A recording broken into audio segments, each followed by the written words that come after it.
And I've heard some negative comments, and people said, oh, they have paid you, you are the next Atangan Jipo. Guys, I run a business. I have a life. I'm married. I have a wife and I have kids. And I was once like you. I have nothing to gain out of your struggle.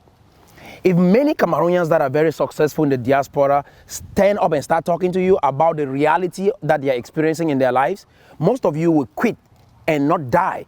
Because why are you dying? If they show you your future, you will not pick up a gun.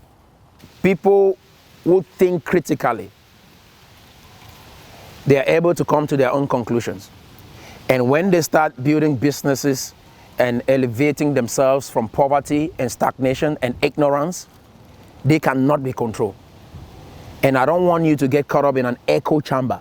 That is group thinking, where they lock you in a group and then they tell you what to think in that group. Now you're not using your brain to think, you are using your brain to get caught up with what that group's ideology is all about. So when you get out of that group, the next thing, the group is scared, like, oh, he's probably sold out, he's sold out. Oh, they are paying you. That is what group thinking is. If I have to analyze your conversation, at least I'll say some one or two things that I think you've said that make sense, and then I go back, I don't agree with this, because I'm thinking for myself. But if I'm not thinking for myself, and the ideology of the group is what I'm living on, the only thing to say is I criticize you. I want Cameroonians that are critical thinkers, because that's the only way that will transform an economy. Even if Cameroon perishes, it will not affect me in any way. You see what I'm saying? It will not affect me.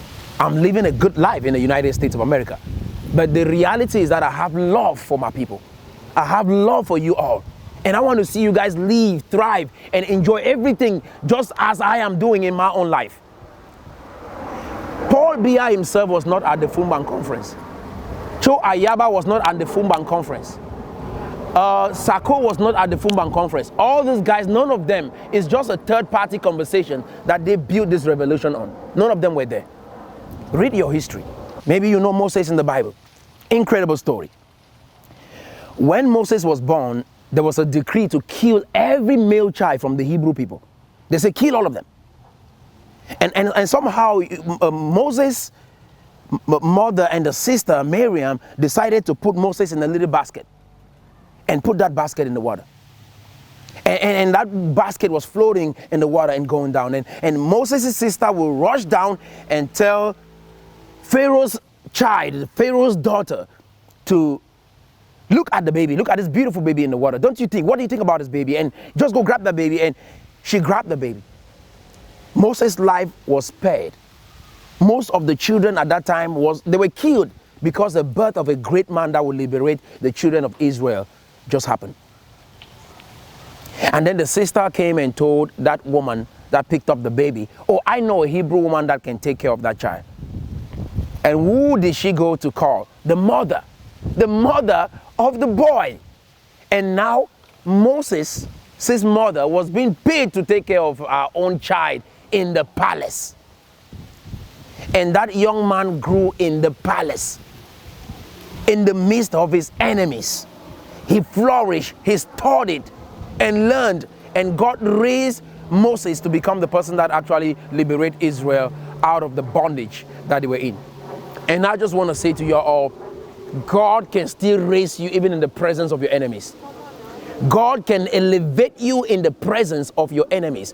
And you will be there thinking that this thought that I have in my head, this story that my parents or these leaders have given me is the reality, and this is my destiny. Your destiny is in your hands. And if God shows you your future, be careful of the mistakes that you're trying to make right now. Even Paul Biya has never killed us, regardless of how we have had struggles, coup d'etat in Cameroon. Paul Biya has never killed the people of the English zone like what is happening right now. And it all started because of this struggle, because of this whole idea of independence. Paul Biya has never ever killed the English-speaking people like what is going on right now in the history of that nation. In spite of how brutal and wicked you proclaim that he has been, he has never ever killed anybody. I'm scared of what will happen when our own people even achieve this independence, even if it is possible, even at all it's possible. We are going to be in the worst state that you've never ever imagined if we have this independence. So be careful of what you ask for. They'll put some food on your table that you will not be able to eat. And you said you demanded it and you wanted it to be served. They will put that food on your table, you look at it, and every taste of food will disappear in your mouth. And that is why you're asking. That's what you're asking. We say an event is at 6, be there at 6. I have an appointment with you at 4, be there at 4. All of these things is what these people are doing, that they are successful. We see it. All we have to do, pick it and pluck it and let it play. No, we come like, no, it's our own way. We come at 2 o'clock. They say 2 o'clock, people come at 7. That alone is enough to cripple an economy, cripple organization, cripple a people, and you people don't take each other serious and go nowhere. You see what I'm saying? When I come and tell you all this thing, you come and say, Pobia, pay me. Are you serious? Come on. You saying, Pobia, pay me. Do you come to work early? Have you been serious with your whole heart on one thing that you believe in your whole life and putting your everything, research, travel just to make that idea work? Have you tried that? Before you want to come and write because it's cheap under the comment. All right. If you like this video, you're going to like the full episode even better. And you can find it by clicking right here.